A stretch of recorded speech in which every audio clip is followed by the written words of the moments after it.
मुन्ना खान साहब, अवधेश पांडे जी कह रहे हैं, बीजेपी कह रही है कि अगर हिंदू अपने धार्मिक स्थलों के ध्वंस का न्यायपालिका के जरिए समाधान पाने के अपने अधिकार का इस्तेमाल कर रहा है तो हंगामा क्यों बरपा है? ये उसका अधिकार है, किसी को रोक लग सकती है। जो लोग संविधान को मानते हैं उनको आपत्ति नहीं होनी चाहिए ना। ये अधिकार है उसके पास भाई कि अपनी बात अदालत में कहे। मुन्ना खान साहब जी बिल्कुल अधिकार है, लेकिन आप सवाल देखिए, जो रणनीति था, जिस तरीके से 50-100 पुलिस वाले को आगे करके 20 हमारे हिंदू भाई पीछे से आकर के मस्जिद में जय श्री राम का नारा लगाता, मैं तो यही कहूंगा कि हिम्मत है तो अकेला हो ना, पुलिस में छिपने की जगह नहीं है। पुलिस के पीछे छिपने की, पुलिस के पीछे छिप करके जय श्री राम कहने से आपका भगवान बड़ा नहीं हो जाएगा। आप सुन तो ले, अगर आप में है हिम्मत, बड़ा कह रहा हूं कि आप पुलिस को साइड करके 20 लोग नहीं 2000 लोग आए और मस्जिद में एक बार जय श्री राम बोल करके दिखा दे। मैं दोबारा कह रहा हूँ, आज कह रहा हूँ कि अगर आप में हिम्मत है तो पुलिस सुरक्षा साइड करके, पुलिस सुरक्षा को हटा करके 200 नहीं 20 नहीं 2000 लोग आए और मस्जिद के पास जय श्री राम के नारे लगा दे। ये करोगे नहीं तो बुजदिल लोग हो, पुलिस के सहारे आओगे और किसी तरह से जय श्री राम करके दंगा भड़काने की कोशिश करोगे। ये चाल और चरित्र में बच चुका है कि किस कॉलोनी में दंगा भड़काना है, किस मुस्लिम समुदाय के कॉलोनी को, किस मोहल्ले में टारगेट करना है, किस शहर को टारगेट करना है। याद रखना, जिस दिन खिलाफत में अगर कोई एक समुदाय खड़ा हो गया, या मुस्लिम हो या दलित, उस दिन जितने भी अंधभक्त है भारतीय जनता पार्टी के, उसे सर छुपाने की जगह हिंदुस्तान में नहीं मिलेगी, कब्रिस्तान को छोड़ो।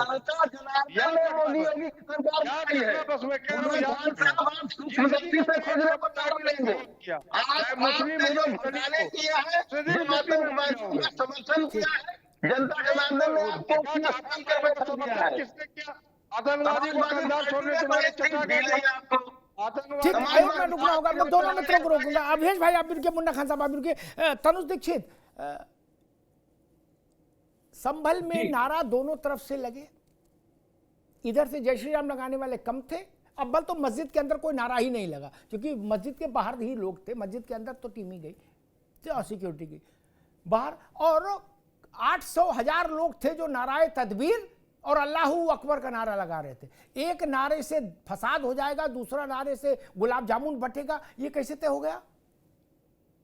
देखिए, नारेबाजी जो है वो निश्चित रूप से बाहर जो भी हुई, ऐसा जैसे कि सुनने में आया, लेकिन बात यही है कि नारा कभी भी एक तरफा तो हो ही नहीं सकता। अगर एक पक्ष लगा रहा था तो वहां जिन जो 2500 के आसपास जो अज्ञात लोगों पर एफआईआर दर्ज है, वो भी सबको पता है संभल मामले में। इसका मतलब वहां पर भी तादाद में काफी दूसरे समुदाय के भी लोग मौजूद थे। ऐसे में नारेबाजी तो निश्चित रूप से अगर हुई होगी तो दोनों पक्षों से हुई होगी, एक पक्ष से तो संभव ही नहीं है। लेकिन बात यहां है कि क्या नारेबाजी ही सारा मसले की समस्या थोड़ी ना है। आज सबसे बड़ी बात यह है, एक सर्वे जो पूरा हो चुका था, उसका दूसरा सर्वे संभल की जामा मस्जिद में होने जा रहा था। ऐसे में सवाल ये है कि जो जितनी पत्थरबाजी हमने देखी, वो पत्थर का एकत्रीकरण किस आधार पे हुआ, कहां से हुआ, ये सब सवाल बहुत महत्वपूर्ण है। अमिताभ जी, किस तरीके से, क्या ये प्लानिंग थी? क्योंकि 5 दिन पहले तो ऐसी कोई स्थिति नहीं थी, तो क्या ये 5 दिनों के अंतराल की गई कोई तैयारी थी? क्या मामला था जो इतना गंभीर रूप से वहां पर हिंसा हुई और इतने हिंसा में इतने सब अव्यवस्थाएं, इतनी सारी चीजें? जी ठीक, ये बड़ा सवाल। नाजिम साहब, एक ऑडियो वायरल हो रहा है जिसमें एक लड़का दूसरे लड़के से कह रहा है, भाई सामान लगा के आजा। बोले कहां? बोले मस्जिद पे। बोले मस्जिद पे कहां आ जाऊं? बोले अरबाज के घर के सामने आ जा, सामान लगा के आना। ये सामान लगाना क्या होता है हम तो समझ ही रहे हैं, आपसे समझना चाह रहे थे क्या इससे कुछ वहां धार्मिक काम करना था? गोट में सामान लगा के, उत्तर प्रदेश में सामान किसको बोलते सबको पता है, और लगा के आना जब बोला जाता है तो फिर और क्लियर हो जाता है। इससे कोई धार्मिक कार्य संपन्न करना था गोट में तमंचा लगा के? हाँ अमिताभ, उसने ये तो कहा नहीं आजा नमाज पढ़ेंगे, उसने कहा आजा सामान लगा के आ मस्जिद के पास। जी हाँ अमिताभ जी, देखिए जिस तरीके से ऑडियो वायरल हो रही है, तो देखिए जांच का विषय है। तो जांच होगी तो पता चलेगा कि हाँ, सुन लीजिए अमिताभ जी, अगर जांच होगी जिस तरीके से कमेटी योगी सरकार जी ने अभी करी है, तो दूध का दूध पानी का पानी हो जाएगा। लेकिन जिस तरीके से अभी वहां जो संभल की बातें हो रही है, तो देखिए यहाँ पर 24 तारीख में जिस तरीके से सर्वे की टीम आई और यहाँ पुलिस प्रशासन भी था, एडवोकेट भी था, लेकिन उससे पहले यहाँ पर ये, क्योंकि ये सेंसिटिव मुद्दा है, जब सेंसिटिव मुद्दा है तो जाहिर सी बात है यहाँ पे प्रशासन को अलर्ट होने की जरूरत थी। कहां गए वो ड्रोन कैमरे, जो ड्रोन कैमरे से निगरानी रखने की सख्त जरूरत थी, लेकिन यहाँ पर ऐसा कुछ नहीं हुआ, क्योंकि यहाँ पर जो धार्मिक नारे के साथ जो एडवोकेट साहब जा रहे थे, पुलिस प्रशासन जा रहे थे, उनके साथ में धार्मिक नारे लग रहे थे, उकसाने वाली बातें हो रही थी। नाजिम बाबू, उधर से भी धार्मिक नारे लग रहे थे, उधर से क्रिकेट मैच की बातें नहीं हो रही थी, उधर भी धार्मिक नारे लग रहे थे, नाराए तकबीर अल्लाहू अकबर नहीं लग रहा होनी चाहिए। अमिताभ जी, अगर जांच होगी तो बिल्कुल क्लियर होगा, और जो दोषी होगा उसको सजा मिलने चाहिए। हम लोग चाहते हैं कि इस वक्त के अंदर अमन और सुकून रहना चाहिए। मुश्किल ये है, ऐसे लोग बीच में नहीं खड़े हो पाते, वो इधर झुकते हैं और फिर कहते हैं हम बीच में, ये पकड़ा जाता है। बोले आधी चीजें हमें पता, उनमें जांच की जरूरत नहीं। हमने उदाहरण दिया कि दूसरी तरफ से नारा लगा अल्लाहू अकबर, नाराए तकबीर, क्या गजवाए हिंद, तो बोले ये तो जांच का विषय है अमिताभ जी, अभी इसमें तो जांच। हमने कहा गोठ में सामान लगा के आ, बोले ये तो जांच का विषय है। अच्छा, और 10 लड़के साथ थे पीछे, वो कह रहे थे जय श्री राम, बोले नहीं ये जांच का विषय नहीं, ये तो पक्का है, देख ही लिया हमने।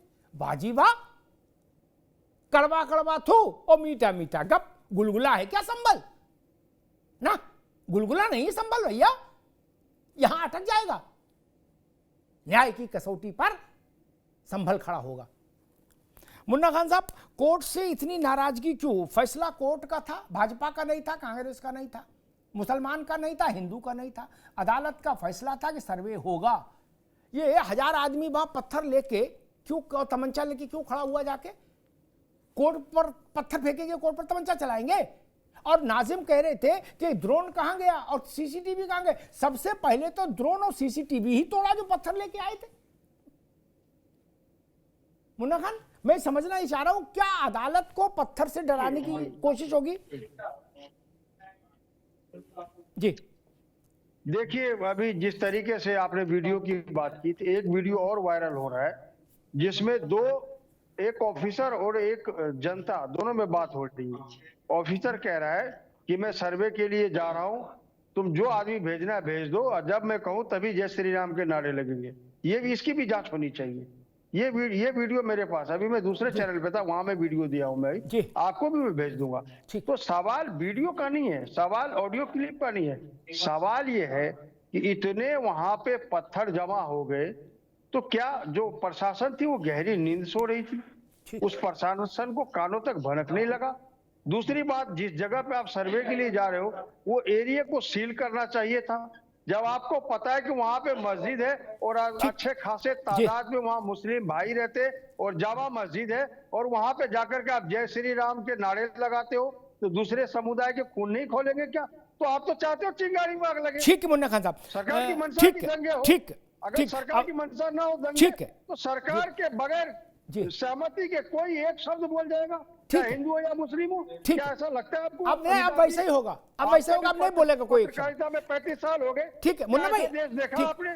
अवधेश पांडे जी वो कह रहे हैं कि सारी नाराजगी इस बात को लेके है और दंगाया इसलिए हम लोगों ने, फिर मतलब लोगों ने भड़का दिया कि जय श्री राम नहीं सुन सकते हमारे कान। देखिए, जय श्री राम होगा तो कत्लो गारत हो जाएगा, तो पूरा शहर पत्थरों में तब्दील कर देंगे। ये कांग्रेस और समाजवादी पार्टी की जो सोशल मीडिया है, ये एक फ्रॉड फैला रही है, झूठ फैला रही है, और वास्तव में ये एडवोकेट कमीशन के निकलने के बाद का छोटा सा वीडियो है, जो उसको प्रवेश का वीडियो दिखाया जा रहा है। मैं बहुत गारंटी के साथ कह रहा हूं कि वो जब एडवोकेट कमीशन चल रहा था, उस समय इनके सांसद विधायक अंदर गए और उसी समय उस मस्जिद और मंदिर के बाहर नारे तकबीर और ये अल्लाह अकबर के नारे लग रहे थे। तो ये कुल मिलाकर के जब पहली बार एक बार शांतिपूर्वक कमीशन हो गया था, कुछ चीजें बची थी, दूसरी बार कमीशन हो रहा था, सारे पक्ष वहां पर उपस्थित थे, लेकिन जिन लोगों ने, चाहे वो सांसद हो चाहे वो विधायक के पुत्र हो, उन्होंने बाहर से जो भीड़ इकट्ठा की, लोगों को बुलाया, उनके नकाबपोश हाथों में पत्थर थमाए, असलहे उनको दिए। ये पुलिस और न्यायपालिका पर आक्रमण था, जिसको मुन्ना खान जैसे लोग कवर फायर दे रहे हैं। ये उन्हीं लोगों के ये स्लीपर सेल है जो उग्रवादियों और आतंकवादियों को कवर फायर दे रहे हैं। इनको एक बार भी नहीं उन्होंने कहा कि जिन लोगों ने पत्थरबाजी की, जिन लोगों ने पुलिस और न्यायपालिका के अंश पर फायरिंग की, ये इस देश के संविधान पर हमला है, इस देश की न्यायपालिका, कार्यपालिका, व्यवस्थापिका पर हमला है। लेकिन यही लोग हैं जो कवर फायर देते हैं ऐसे लोगों को, और यही ठीक लोग है, ठीक है अवधेश बाबू, ठीक है जी अवधेश भाई, अभी रुकना होगा, समय कम है जी। पैरवी करते हैं।